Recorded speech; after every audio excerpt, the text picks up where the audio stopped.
Movie के start में हम एक छोटी सी प्यारी सी बच्ची को देखते हैं। इस बच्ची का नाम सूफी था, जो कि एक असाइलम में रहती थी क्योंकि इसके पेरेंट्स की डेथ हो गई थी। सूफी को नींद ना आने की बीमारी थी, इसलिए वो पूरी रात जागकर गुजारती थी और असाइलम में फिरती रहती थी क्योंकि इसे पूरी रात नींद ही नहीं आती थी। और हर बच्चे की तरह इसका भी एक डर था कि एक बाबा जी है जो रात के अंधेरे में आते हैं और बच्चों को उठाकर ले जाते हैं और फिर वो इनको मारकर खा लेते हैं। एक रात जब सब सो रहे होते हैं तब खिड़की के पास इसे बिल्ली की आवाज सुनाई देती है। अब क्योंकि इसे नींद नहीं आ रही थी इसलिए उसे देखने के लिए बाहर जाती है। वो जब बालकनी में होती है तो देखती है कि कुछ बिल्लियों ने डस्टबिन को गिरा दिया है। फिर अचानक वो देखती है कि बिल्डिंग के पीछे से एक जायंट का हाथ इस डस्टबिन को उठाकर इसकी जगह पर रख देता है। इसके बाद बिल्डिंग के पीछे से काफी बड़ा जायंट बाहर आता है। सूफी इस जायंट को देख चुकी थी और वो भी सूफी को देख चुका था। इसे देखकर वो डर जाती और जल्दी से अपने बिस्तर पर चली जाती है, लेकिन वो जायंट खिड़की से हाथ अंदर डालकर सूफी को उठा लेता है और इसे अपने साथ ले जाता है। हम देखते हैं ये जायंट इंसानों के सामने नहीं आता और जब इसके रास्ते में कोई इंसान आता है तो वो किसी न किसी तरह खुद को छुपा लेता है और फिर सबकी नजरों से बचते हुए वहाँ से निकल जाता है। फिर वो सूफी को भी अपने साथ लेकर एक दूसरी दुनिया में आ जाता है और ये दुनिया थी जायंट्स की दुनिया, यानी यहाँ पर सिर्फ जायंट्स ही रहते थे। सूफी देखती है ये तो एक काफी बड़ा घर है और वहाँ पर हर चीज जायंट्स की तरह बड़ी ही थी। सूफी वहाँ से भागने की कोशिश करती है, जिस पर वो जायंट कहता है यहाँ से भागने का कोई रास्ता नहीं है, इसीलिए तुम यहाँ से कहीं भी नहीं जा सकती। ये सुनकर वो डर जाती है। वो नोटिस करती है ये एक बूढ़ा जायंट है। वो जायंट सूफी को एक पैन पर रख देता है और बोलता है कि मुझे बहुत भूख लग रही है, मुझे इतनी भूख लग रही है कि मुझसे कंट्रोल नहीं हो रही। सूफी समझ रही थी ये जायंट मुझे ही खाने वाला है। वो वहाँ पर और भी जायंट्स की हंसी को नोटिस करती है, इसलिए वो इस बूढ़े जायंट से पूछती है क्या यहाँ और भी जायंट्स हैं, जिस पर वो बूढ़ा जायंट कहता है जी हाँ, यहाँ पर और भी जायंट्स हैं और वो सारे जायंट्स आदमखोर हैं, यानी वो इंसानों को कच्चा ही खा लेते हैं क्योंकि उन्हें इंसानों पर तरस नहीं आता और जो भी इनके हाथ लग जाए वो इन्हें खा जाते हैं। ये सुनकर सूफी और भी ज्यादा डर जाती है, इसलिए वो बूढ़े जायंट से पूछती है तो क्या आप भी मुझे खा लेंगे, जिस पर बूढ़ा जायंट कहता है कि नहीं, मैं इंसानों को नहीं खाता क्योंकि मैं एक वेजिटेरियन हूँ, ना कि आदमखोर। ये बूढ़ा जायंट एक वेजिटेबल ही खाता है जो टेस्ट में बिल्कुल भी अच्छा नहीं था, लेकिन इसके बावजूद वो इंसानों को नहीं खाना चाहता और इससे ये बात जाहिर होती है कि वो एक अच्छा और रहमदिल जायंट है। वो फिर बूढ़े जायंट से पूछती है अगर आप इंसानों को नहीं खाते तो फिर आप मुझे यहाँ क्यों लेकर आए हैं, जिस पर वो बूढ़ा जायंट कहता है क्योंकि तुमने मुझे देख लिया था और तुम मेरे बारे में किसी को भी बता देती जिससे मेरी जान खतरे में पड़ जाती, जिससे इंसानों को हमारे बारे में पता चल जाता और वो यहाँ पर आ जाते और बाकी जायंट्स को भी मार डालते और यही वजह है कि मुझे तुम्हें यहाँ पर लाना पड़ा और अब तुम अपनी सारी जिंदगी यहाँ मेरे साथ ही गुजारोगी। जिस पर सूफी कहती है कि नहीं, मैं यहाँ से भाग जाऊंगी, जिस पर वो बूढ़ा जायंट कहता है कि नहीं, तुम यहाँ से नहीं निकल सकती, अगर तुम बाहर जाओगी तो बाकी जायंट्स तुम पर तरस नहीं खाएंगे। ये कहकर वो बूढ़ा जायंट सूफी को एक बोर्ड पर रख देता है और इसे कहता है कि तुम थोड़ी देर आराम करो, लेकिन सूफी को नींद नहीं आती। फिर वो देखती है कि वो जायंट अपने बैग से बड़ी बड़ी बोतलें निकाल रहा है। इन बोतलों में कोई चीज थी जो चमक रही थी। फिर वो इस जायंट से पूछती है कि इन बोतल्स में क्या है, जिस पर वो जायंट कहता है कि इसमें ड्रीम्स हैं, यानी ख्वाब। जिस पर वो कहती है अच्छा, फिर तो मेरे किसी काम के नहीं है क्योंकि मुझे तो ड्रीम्स ही नहीं आते और मुझे ड्रीम्स आ भी नहीं सकते क्योंकि मुझे नींद ही नहीं आती। फिर ये जायंट वो वाली किताब पढ़ने लगता है जो सूफी के हाथ में थी। इस किताब में बहुत सारी कहानियां लिखी होती हैं। बूढ़ा जायंट इन कहानियों को पढ़ने लगता है, जिस पर सूफी को नींद आ जाती है। इसके बाद वो बूढ़ा जायंट एक बोतल लेता है और इसमें से ड्रीम बाहर निकालता है। इतनी ही देर में सूफी की आंख खुल जाती है और वो देखती है कि वो बूढ़ा जायंट अभी सो रहा है, इसलिए वो मौके का फायदा उठाकर इस घर से बाहर निकल जाती है और वहाँ से भागने की कोशिश करती है, लेकिन तभी इसे काफी बड़ा जायंट पकड़ लेता है और ये सच में इस बूढ़े जायंट की निस्बत बहुत बड़ा जायंट था। सूफी इस जायंट को कहती है प्लीज मुझे यहाँ से जाने दो, लेकिन वो जायंट सूफी की एक नहीं सुनता और उसे निगल जाता है। इसके फौरन बाद सूफी की आंख खुल जाती है। इसका मतलब ये था कि सूफी एक ख्वाब देख रही थी। जागने के बाद वो इस बूढ़े जायंट से पूछती है कि मुझे पता है ये आपने किया है ना, क्योंकि ना तो मुझे नींद आती और ना ही मुझे ख्वाब आती है, लेकिन आपने मुझे ये ख्वाब दिखाया है, ये तो बहुत डरावना था। जिस पर वो जायंट कहता है कि मुझे ऐसा करना पड़ा और मैंने ऐसा इसलिए किया कि तुम यहाँ से बाहर ना जा सको, क्योंकि बाहर तुम्हारे लिए खतरा है, इसीलिए तुम्हारे लिए अच्छा होगा कि तुम यहीं पर रहो। बूढ़ा जायंट सूफी को समझाता है कि यहाँ पर जो जायंट्स हैं वो सब मुझसे साइज में बड़े हैं और मैं इन जायंट्स के सामने कुछ भी नहीं कर सकता क्योंकि मैं इन जायंट से छोटा हूँ और बूढ़ा भी हूँ। अभी वो लोग बातें कर ही रहे होते हैं, तभी वहाँ पर एक काफी बड़ा जायंट अंदर आ जाता है और वाकई ये जायंट इस बूढ़े जायंट की निस्बत काफी बड़ा था। वो जायंट आते ही बूढ़े जायंट से पूछता है कि बताओ तुम किससे बात कर रहे थे। बोने। अब सारे जायंट यहाँ बूढ़े जायंट्स को बोना कहते थे क्योंकि वो साइज में सबसे छोटा था। बूढ़ा जायंट जवाब देता है कि नहीं, मैं तो किसी से बात नहीं कर रहा था। इसी दौरान सूफी भी कहीं छुप जाती है। इस बड़े जायंट के हाथ पर चोट लग जाती है, इसीलिए वो पट्टी करवाने के लिए बूढ़े जायंट के पास आया था। अब क्योंकि वो जायंट आदमखोर था, इसलिए उसको इसके घर से इंसानों की खुशबू आ रही थी, इसलिए वो वहाँ पड़ी हर चीज को देखने लगता है। तभी सूफी एक सब्जी के अंदर चली जाती है जो वो बूढ़ा जायंट खाता था, और जब वो जायंट इस सब्जी को स्मेल करता है तो इसे इसकी खुशबू अलग ही महसूस होती है, जैसे इसमें से इंसान की खुशबू आ रही हो, क्योंकि इसमें सूफी थी। इसलिए वो जायंट इसे खाने लगता है। ये देखकर वो बूढ़ा जायंट कहता है, रुको, तुम ये नहीं खा सकते, क्या तुम भूल गए हो कि तुम सब्जियां नहीं खाते? जिस पर वो जायंट कहते हैं, हाँ, मैं ये बात कैसे भूल गया कि मैं सब्जी नहीं खाता हूँ। इसीलिए वो सब्जी को फेंक देता है, जिस पर सूफी की जान बच जाती है। इसके बाद वो जायंट वहाँ से चला जाता है। फिर इस बूढ़े जायंट को कहीं पर जाना पड़ता है। सूफी से पूछती है, कहाँ पर जा रहे हैं? जिस पर वो बूढ़ा जायंट कहता है कि मैं किसी जरूरी काम से जा रहा हूँ। वो पूछती है, कौन सा जरूरी काम? लेकिन वो इसे कुछ भी नहीं बताता। फिर वो सूफी के काफी फोर्स करने पर इसे बता देता है कि मैं ड्रीम्स को पकड़ने जा रहा हूँ। फिर सूफी इसे काफी कहती है कि तुम मुझे भी अपने साथ लेकर जाओ, लेकिन वो सूफी को अपने साथ नहीं ले जाना चाहता, क्योंकि बाहर जो जायंट सो रहे थे, अगर वो जाग गए, उन्होंने सूफी को देख लिया तो बहुत बड़ा मसला हो जाएगा। इसी वजह से वो किसी किस्म का रिस्क नहीं लेना चाहता था। लेकिन सूफी इससे काफी रिक्वेस्ट करती है, इसलिए वो इसे अपने साथ ले जाने के लिए राजी हो जाता है। जब वो बाहर आते हैं तो वो देखते हैं कि सारे जायंट्स गहरी नींद में सो रहे होते हैं, इसीलिए ये इनके दरमियान से ही गुजरना चाहते थे। लेकिन इतनी ही देर में इन सारे जायंट्स की आंख खुल जाती है और वो बूढ़े जायंट को परेशान करने लग जाते हैं कि बोने, तुम कहाँ पर जा रहे हो? जिस पर वो कहता है, मैं अपने काम पर जा रहा हूँ। जिस पर वो जायंट्स कहते हैं कि हम नहीं चाहते कि तुम यहाँ से निकल कर बाहर जाओ, इंसानों की दुनिया में जाओ, क्योंकि अगर इंसान को हमारे बारे में पता चल गया तो हमारी जान खतरे में पड़ जाएगी। वो सारे जायंट्स बूढ़े जायंट को बहुत ज्यादा तंग करते हैं और तभी मौके का फायदा उठाकर सूफी एक गाड़ी में छुप जाती है। लेकिन तभी बूढ़ा जायंट आसमान की तरफ इशारा करके कहता है कि देखो,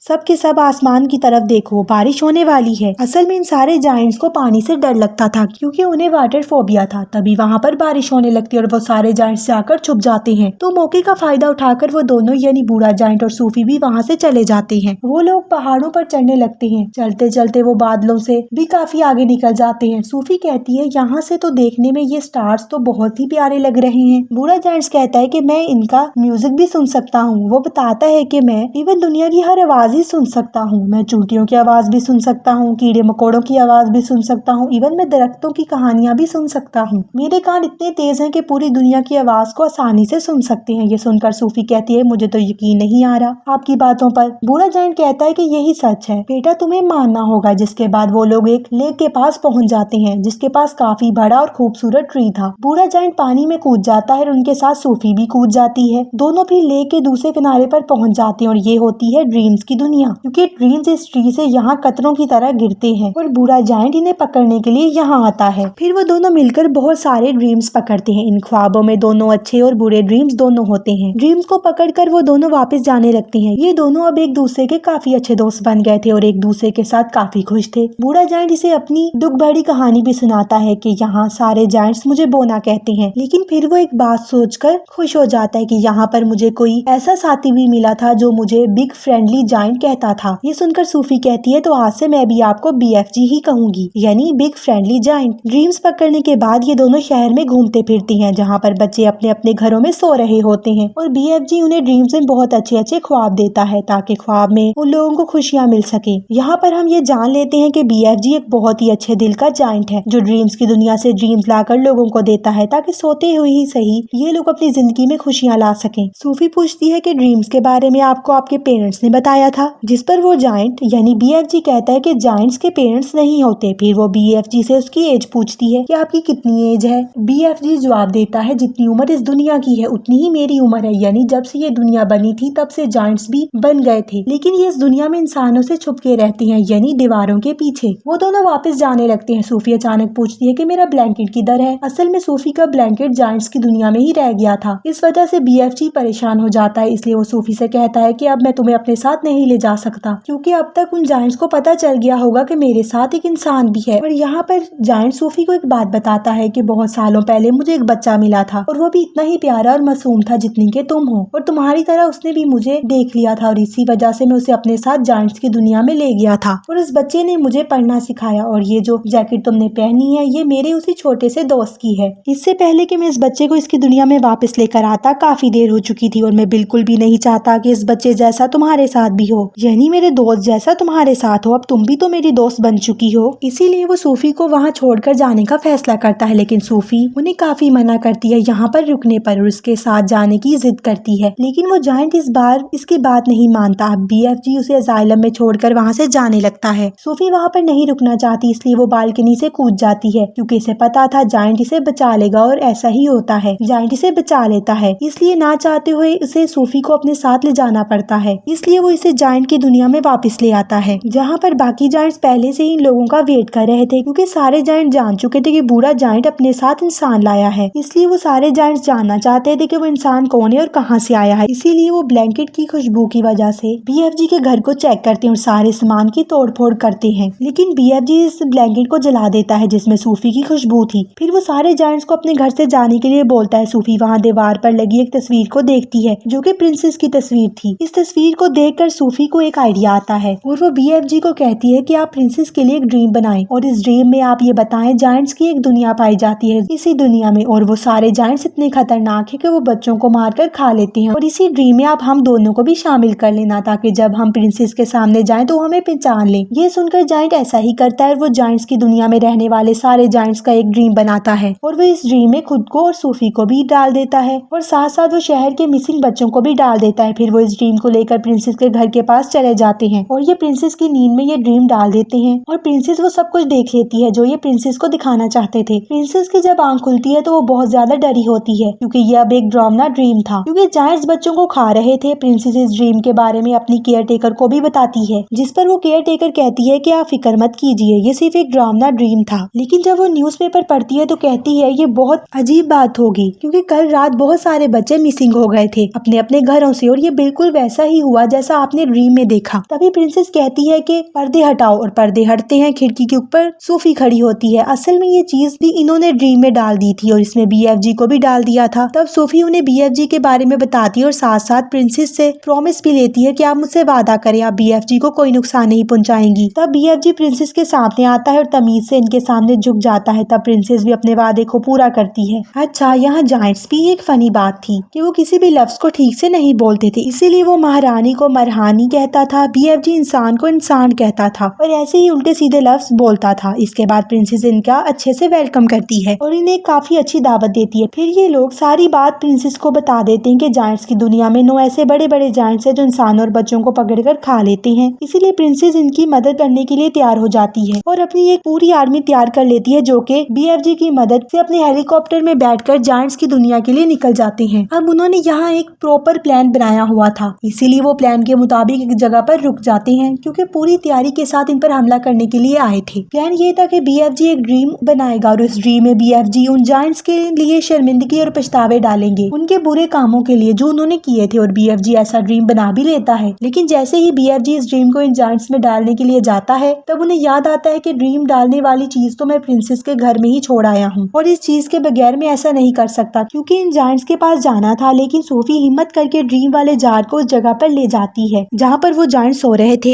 लेकिन इससे पहले कि सूफी इस जार को तोड़ पाती इन जायंट्स का लीडर उड़ जाता है। वो जैसे ही सूफी को पकड़ने वाला होता है सूफी जार को तोड़ देती है और ये ड्रीम इन जायंट्स में चला जाता है जो भी सो रहे थे। और जब वो जायंट्स जागते हैं तो उन्हें अपने बुरे कामों पर शर्मिंदगी होती है। लेकिन जो जायंट्स का लीडर था वो तो जाग रहा था, इसलिए इसे कोई भी पछतावा और शर्मिंदगी नहीं होती, इसीलिए वो सूफी पर हमला कर देता है। लेकिन तभी BFG इस जायंट के सामने आ जाता है। अब क्योंकि BFG बहुत छोटे थे इसलिए वो जायंट उन्हें अपने हाथ में उठा लेता है। लेकिन जैसे ही वो BFG को मारने लगता है प्रिंसेस की पूरी आर्मी वहाँ हेलीकॉप्टर के साथ पहुंच जाती है और वो सारे जायंट्स को पकड़कर अपने साथ ले जाते हैं और उन्हें समुद्र के बीच एक आइलैंड पर छोड़ देते हैं। और अब क्योंकि इनके चारों तरफ पानी था और ये पानी से डरते थे इसलिए वो वहाँ से भाग नहीं सकते थे और इसीलिए अभी हमेशा के लिए ये इस आइलैंड पर फंस गए थे। प्रिंसेस इन जायंट्स के लिए वहाँ सब्जी के बीज भी फेंक देती है ताकि ये जायंट इन बीजों की मदद से सब्जी उगाएं और सारी जिंदगी ये लोग सब्जी ही खाएं क्योंकि इन जायंट्स को ये सब्जी पसंद नहीं थी। लेकिन अब ना चाहते हुए उन्हें ये सब्जी खानी पड़ेगी और पूरी जिंदगी इस आइलैंड पर ही गुजारनी पड़ेगी। इसके बाद हम सूफी को देखते हैं जो अब असाइलम में नहीं बल्कि प्रिंसेस के महल में रहती है और यहाँ पर सूफी बहुत ज्यादा खुश होती है और वो जब चाहे BFG से बात कर सकती है क्योंकि BFG ने बताया था वो दुनिया की सारी बातें सुन सकता है। दूसरी तरफ BFG जो जायंट्स की दुनिया में अब बिल्कुल अकेला रह गया है, जिन्होंने जायंट्स की दुनिया में अब तरह तरह की सब्जियां उगा ली हैं और वो भी अपनी लाइफ में बहुत खुश है। सूफी हर सुबह जाकर खिड़की पर आती है और BFG को गुड मॉर्निंग कहती है जिसे BFG सुन लेते हैं